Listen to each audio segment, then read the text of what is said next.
I believe we teach people how to treat us, right?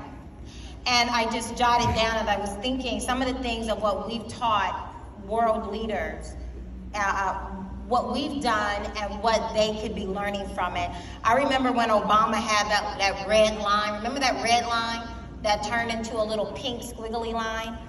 I remember, when Russia did what they called a fait accompli, when they invaded Georgia and then they annexed Crimea, and all Obama did was send pillows. Remember that? Remember when China took over Hong Kong? What did we do? Remember when China intentionally released COVID onto the world stage? It's open source. We know that that happens. Killing over 900,000 Americans. Have they been held accountable for that yet? So what is the world learning from that? Remember when we just had a botched exit out of Afghanistan and we saw our people running behind the plane? Last I heard, we have 9,000 Americans still over there, and yet we're told, shut up, be quiet, go to sleep, everything is well. Now we're looking at Ukraine and Russia and the horror, the blood that is being spilled, the millions of dollars that's being wasted or that's being sent over there right now. What have we taught the world? Right? What the previous administration showed us is that you get peace through decisive strength. What this administration is showing us is that you get war with weakness, right? The rest of the world sees what you and I see. Biden is incompetent. Biden is weak.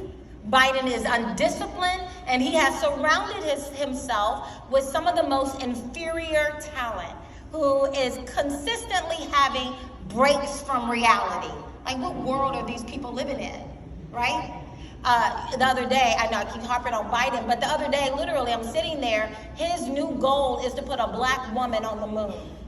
We're about to have food shortages in this country. There is no ceiling on gas prices. There's no ceiling on this inflation. We placed ourselves in a catch-22. I talked to one of our largest farmers in the agriculture industry here in Pennsylvania. He said, you know what? If prices start going down, if inflation goes down, we're going to be hurt because of my input cost and all of this. Let me get to Taiwan with my last couple of seconds here. We have a first chain obligation. They call it the first island chain. It's a parallel wall that goes from Japan all the way down into South China Sea. And it protects us because China is trying to move westward and take over. Why should we care? Because more than 80% of our semiconductors come from Taiwan. More than 20% of the world trade flows through that particular strait. If they take control over that, we're going to be on our hands and knees, people. It's not going to be pretty.